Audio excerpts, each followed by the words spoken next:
నాకు తెలిసి assignment ల్యాబ్స్లో party కార్యాలయాలు చాలా కట్టుకున్నారు. ఎక్కడికెక్కడికి చీకటి జీవోలు ఇచ్చారు. పైపెచ్చు ఇప్పుడు ఈ కూల్చివేత నిబంధనలకు విరుద్ధంగా వాళ్ళ సొంత కార్యాలయం కట్టుకోవటానికి పెట్టుకున్నారు ప్రభుత్వ స్థలంలో. వాళ్ళు కూల్చింది ప్రజల కోసం, ప్రజాస్థలంలో, ప్రజా సొమ్ముతో, ప్రజా అర్జీల కోసం. ఈరోజు వెంకటకృష్ణ గారు, నేను అసెంబ్లీకి వెళ్ళా చంద్రబాబు నాయుడు గారిని కలవటానికి, జనసందోహం. అలాగనే మంగళగిరిలో పార్టీ కార్యాలయానికి వెళ్ళా, మహాసందోహం. ఒక నాయకుడిని చూడటానికి, ఒక నాయకుడితో కలిసి మాట్లాడటానికి, ఆయన చూసేందుకు తండోపతండాలుగా అసలు ఎక్కడ మన చీమల పుట్ట పగిలినట్టు పగిలిపోయిందండి. ఎక్కడ పులివెందుల నుంచి ఎక్కడెక్కడో రాష్ట్రంలోని 4 మూలల నుంచి కూడా ఆ జనసందోహం నాయకుడి దగ్గరికి వస్తుంది. ఆయనతో కరచాలన చేసి, ఆయన పలకరించి, ఆయన చూడాలని ఒక దృక్పథం. నాతో సెల్ఫీలు దిగారు సార్. నేను అసలు కొన్ని వందల మందితో సెల్ఫీలు దిగాల్సి వచ్చింది. ఏంటి అది ఏనాడన్నా మనం చూసామంటే పరిపాలకుడిని. కాబట్టి ఇప్పుడు ఈరోజు కూడా స్పీకర్ ఎన్నిక జరుగుతుందని చెప్పేసి తాడేపల్లిలో ఉంటే మళ్ళీ అడుగుతారని చెప్పేసి పని లేకుండా పని కల్పించుకొని పులివెందులు వెళ్ళాడు. నిన్న పట్టాభి గారు చెప్పినట్టుగా మాకైతే ఇష్టం లేదే కానీ చంద్రబాబు నాయుడు గారి పెద్ద మనసు చేసుకొని ఆయన వాహనాన్ని లోపలికి రానిచ్చి ఆల్ఫాబెటికల్లో జే పేరు రాకుండానే మంత్రుల తర్వాత ప్రమాణ స్వీకారం చేయిస్తే తుర్రుని వెళ్ళిపోయాడు. ఏముందో బాధ్యత?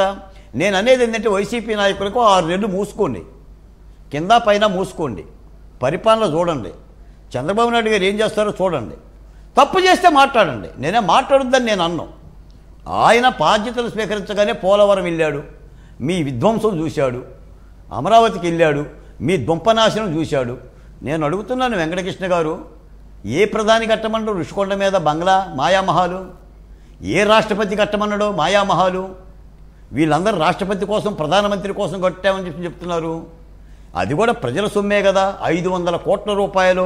అవన్నీ స్టోరీలు, రాష్ట్రపతి ప్రధానమంత్రి ఇవన్నీ స్టోరీలు. ఎన్ని రాష్ట్రాల్లో రాష్ట్రపతుల కోసం భవనాలు కట్టారు. పైగా రాష్ట్రపతి గారు ఇంద్రభవనం లాంటి భవనంలో ఉంటామని వాళ్ళు చెప్పారు వీళ్ళకి. నేను ఒక మాట చెప్తాను వెంకటకృష్ణ గారు, న్యూటన్ గమన సిద్ధాంతం అని మీకు తెలుసు. చర్యకు ప్రతిచర్య ఉంటుంది.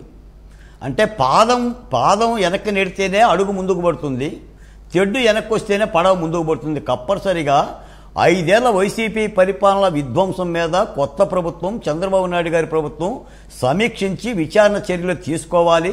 కూలగొట్టాల్సిన వాటిని కూలగొట్టాలి, పడగొట్టాల్సినవి పడగొట్టాలి, అరెస్ట్ చేయాల్సిన నిందితుల్ని అరెస్ట్ చేయాలి, జైల్లో పంపాలని జైల్లో పంపాలి.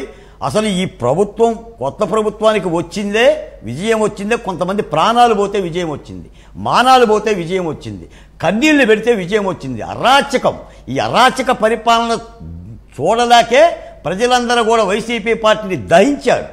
దహించబట్టే 164 స్థానాలు వచ్చినాయి. చెప్తుండగా అంబటి రాంబాబు గారు మాకు 11 వచ్చినాయి అని చెప్పేసి అనేది చెప్పారు కదా. Why not 175? ఏం బీక్కుంటారో బీక్కు అని చెప్పేసి అన్నారు కదా. మరి ఇన్ని ప్రగల్భాలు ఏంటి? నాకు ఆ మాయాబజార్లో గట్టోజుకొద్దుటి సీన్ గుర్తుకొస్తుంది. ఆ యొక్క కౌరవుల యొక్క హాహాకారాలు ఎట్టుంటే, ఆ శశికళని లక్ష్మణ్ కుమార్కి ఇద్దామని చెప్పి ప్లాన్ చేస్తే, శ్రీకృష్ణుడి యొక్క భగ్నం చేస్తే వాళ్ళు ఎత్తుకుపోతుంటే ఆ కౌరవులు చేసే ఆహాకారాలు ఏంటి? ప్రేలాపనలో ప్రభుత్వం వచ్చి 20 రోజులు కాలా, ఇంకా వాళ్ళు కూర్చోవాలా, ఇంకా బాధ్యతలు స్వీకరించాలా, ఇంకా సిట్రేట్ కావాలా, కలవాల్సిన వాళ్ళని కూడా కలవాలా? అప్పుడే నిందలా, అప్పుడే బీహారా, అప్పుడే అరాచకమా? నిందలు అవి అయితే చూస్తుంటే అప్పుడు ఎందుకు గుర్తు రాలేదా వీళ్ళకి? అధికారం శాశ్వతం కాదని, కాలం ఎప్పుడు, రోజులు ఎప్పుడు ఒకలా ఉండవని అప్పుడు ఎందుకు గుర్తు రాలేదు వీళ్ళకి? ఇప్పుడు ఎందుకు గుర్తు అవుతున్నాయి ఈ నీతులు, ఈ శుద్ధులు, ఇవన్నీ?